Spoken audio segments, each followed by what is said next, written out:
उस रात बारिश नहीं हो रही थी, लेकिन जमीन गीली थी, जैसे किसी ने बहुत देर तक कुछ छुपाने की कोशिश की हो। आरव ने गाड़ी रोकी और सामने खड़े उस पुराने घर को देखा। घर के दरवाजे खुले थे, जबकि गांव वाले साफ कह चुके थे उस घर में कोई नहीं रहता।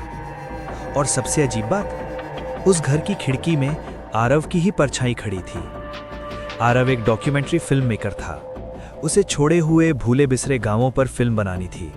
ऐसे गांव जहां लोग अब नहीं रहते, लेकिन कहानियां अब भी जिंदा रहती हैं। 3 दिन की यात्रा के बाद वो पहुंचा सोनपुर, एक ऐसा गांव जो नक्शों में तो था, लेकिन मोबाइल नेटवर्क और इंसानों की आवाज से बहुत दूर। गांव में सिर्फ 4 घरों में लोग रहते थे, बाकी सब खंडहर, और उन खंडहरों के बीच वो घर।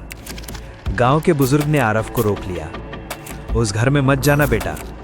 उसकी आवाज में डर नहीं, थकान थी। आरव ने पूछा, क्यों, वहां क्या है? बुजुर्ग ने जवाब नहीं दिया, बस इतना कहा, वहां जो जाता है वो खुद को पहचानना भूल जाता है। आरव हंस दिया। उसे लगा पुरानी अफवाहें। उसने कैमरा उठाया और उसी घर की ओर बढ़ गया। घर के अंदर कदम रखते ही हवा अचानक ठंडी हो गई। दीवारों पर धूल नहीं थी, जैसे कोई रोज सफाई करता हो।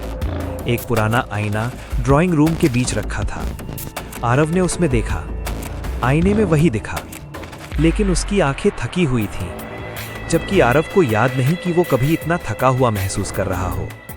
रात को आरव ने उसी घर में रुकने का फैसला किया। कैमरा ऑन था। रात 2:17 पर कैमरे ने अपने आप रिकॉर्डिंग शुरू कर दी। धीमी आवाज आई, तुम फिर से आ गए।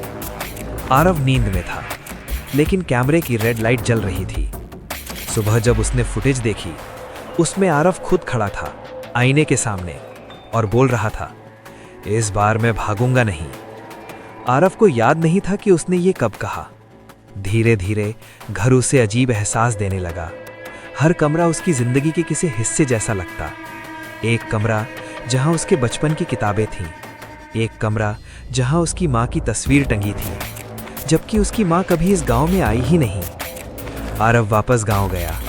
इस बार एक औरत ने सच बताया, ये घर लोगों की यादों से बनता है।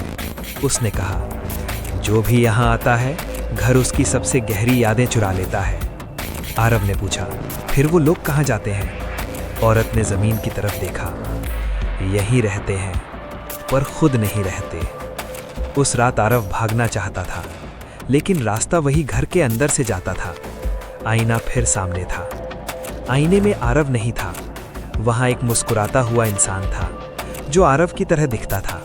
उसने कहा, अब मेरी बारी है बाहर जाने की। सुबह गांव वालों ने देखा आरव गांव से चला गया, लेकिन घर के अंदर एक नया आईना रखा था, और उस आईने में एक आदमी खड़ा था, थका हुआ, डरा हुआ, जो चुपचाप फुसफुसा रहा था, काश मैंने उस घर में कदम न रखा होता। अंधेरा था, लेकिन आंखें खुली हुई थीं। आरव ने हिलने की कोशिश की। उसका शरीर भारी था, जैसे किसी ने उसकी यादों पर बोझ डाल दिया हो। वो किसी कमरे में नहीं था, वो आईने के अंदर था, और बाहर कोई और उसकी जिंदगी जी रहा था। आरव ने सामने देखा। वहां वही घर था, वही ड्राइंग रूम, वही आईना, लेकिन इस बार आईना दीवार पर नहीं था। आईना उसके चारों तरफ था। हर तरफ वही चेहरा, हर तरफ वही आंखें, और हर परछाई एक ही सवाल पूछ रही थी, तुम असली हो या याद? उसी वक्त घर के बाहर नया आरव गांव से निकल रहा था। वही कपड़े, वही आवाज, वही मुस्कान, लेकिन उसके चलने के तरीके में कुछ अजीब था, जैसे वो रास्ता याद करके नहीं, किसी और की याद से चल रहा हो। गांव की वही औरत उसे जाते देख रही थी। उसने धीमे से कहा, एक और बदल गया। आईने के अंदर आरव एक दरवाजे तक पहुंचा। वहां कोई ताला नहीं था, कोई कुंडी नहीं। दरवाजा खुद ब खुद खुल गया। अंदर एक कमरा था। कमरे में सैकड़ों नाम लिखे थे, दीवारों पर, जमीन पर, छत पर। हर नाम के नीचे एक तारीख, और आखिरी नाम था आरव, आज की तारीख के साथ। कमरे के बीच एक बूढ़ा आदमी बैठा था। उसने सिर उठाया। उसकी आंखों में डर नहीं था, सिर्फ थकान थी। उसने कहा, ये घर जिंदा नहीं है, ये अधूरा है। आरव चिल्लाया, मुझे बाहर जाना है। बूढ़ा आदमी मुस्कुराया, सब यही कहते हैं। बहुत पहले बूढ़े आदमी ने कहना शुरू किया, ये गांव तब बसा था जब लोग अपने अतीत से भागा करते थे। जो लोग अपने अतीत से डरते थे, ये घर उन्हें शरण देता था। लेकिन शरण की कीमत होती है। आरव ने पूछा, क्या कीमत? बूढ़ा बोला, पहचान। घर का नियम है, एक अंदर रहेगा, एक बाहर जाएगा। जब तक बाहर वाला पूरी तरह किसी और की तरह जीना ना सीख ले, अंदर वाला कैद रहता है। आरव की सांसें तेज हो गईं, तो मैं, उसकी आवाज़ कांप रही थी। हाँ, बूढ़े आदमी ने कहा, अब तुम घर की याद हो। दिन और रात का फर्क खत्म हो गया। घर आरव को उसकी ही जिंदगी बार बार दिखाता। वो पल जब उसने गलत फैसला लिया था, वो पल जब उसने किसी को खो दिया था। हर याद के बाद एक सवाल गूंजता, अगर बदल सकते तो क्या बदलते? आरव समझ गया, ये घर डर से नहीं, पछतावे से लोगों को तोड़ता है। एक दिन आरव ने कुछ अलग देखा। आईने में दिखने वाला नया आरव हंस रहा था, लेकिन वो हंसी सीखी हुई थी। वो किसी बच्चे से बात कर रहा था और पहली बार उसने गलत जवाब दिया।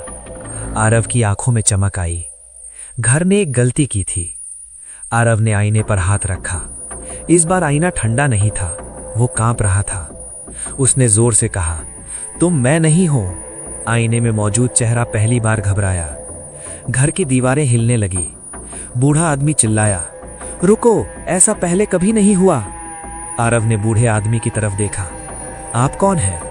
बूढ़े आदमी की आवाज टूट गई। मैं पहला था, पहला जो बाहर जाना चाहता था लेकिन डर गया। तब से मैं यहां हूं, घर को चलाता हुआ। आरव समझ गया, घर नहीं, डर लोगों को कैद करता है। आईना टूटने लगा। नया आरव चीखने लगा। घर की दीवारों पर लिखे नाम मिटने लगे। बूढ़ा आदमी जमीन पर बैठ गया और उसी पल सब कुछ अंधेरे में डूब गया। एक आवाज आई, कोई एक ही बाहर निकलेगा, इस बार फैसला तुम्हारा है। अंधेरे में आरव ने आंखें बंद की। अंधेरा इतना गहरा था कि आवाज भी रास्ता भूल जाए। आरव की आंखें बंद थीं, लेकिन उसका दिमाग जाग रहा था। वही आवाज फिर आई, इस बार कोई एक ही बाहर निकलेगा। हवा थम गई, जैसे घर सांस रोके खड़ा था। आरव ने आंखें खोली। अब वो आईने के अंदर नहीं था, वो अपने ही बचपन के कमरे में खड़ा था। वही टूटी हुई मेज, वही दीवार पर लगे पुराने निशान, और सामने उसका छोटा रूप, बच्चा आरव। बच्चे ने पूछा, क्या तुम अब भी भाग रहे हो? आरव का गला सूख गया। घर डर से नहीं चलता था, घर पछतावे से चलता था। हर इंसान जो खुद को माफ नहीं कर पाया, वो यहाँ फंस गया। घर ने कभी किसी को पकड़ा नहीं, लोग खुद अंदर आए और फिर खुद को छोड़कर चले गए। बाहर वाला आरव अब ठीक से बोल नहीं पा रहा था। उसकी यादें गड़बड़ा रही थी। कभी वो हंसता, कभी बिना वजह चुप हो जाता। गांव वाले समझ गए, वो बदल गया है। वही औरत बुदबुदाई, घर टूट रहा है। अंधेरे से वो बूढ़ा आदमी फिर सामने आया। उसकी आवाज कांप रही थी, अगर तुम बाहर गए तो ये घर खत्म हो जाएगा।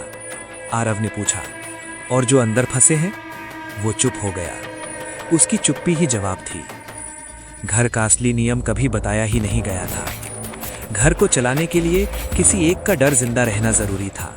पहले वो बूढ़ा था, अब घर नया डर चाहता था। आरव समझ गया, बाहर जाना ही एकमात्र रास्ता नहीं था। आरव बच्चे के सामने बैठ गया। उसने कहा, मैं डरता हूं, मैंने गलतियां की हैं, लेकिन अब मैं भागना नहीं चाहता। बच्चा मुस्कुराया। पहली बार कमरा रोशन हुआ। आरव ने आईने की तरफ देखा।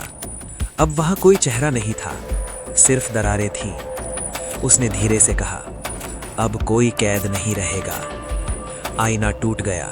आवाज नहीं आई, बस सब कुछ हल्का हो गया। सुबह हुई। गांव के रास्ते पर एक आदमी चल रहा था। उसके कदम सधे हुए थे, उसकी आंखें शांत थीं। वो आरव था, लेकिन इस बार वो भाग नहीं रहा था, वो लौट रहा था। वो घर अब भी खड़ा था, लेकिन अंदर कोई आईना नहीं था, कोई नाम नहीं था, सिर्फ खाली कमरे और खुली खिड़कियां। जैसे घर अब इंतजार नहीं करता। कुछ जगहें भूतिया नहीं होती, वो हमें वो बनने पर मजबूर करती हैं जो हम बनने से डरते हैं। और जब इंसान अपने डर को स्वीकार कर लेता है तो सबसे डरावनी जगह भी खाली हो जाती है।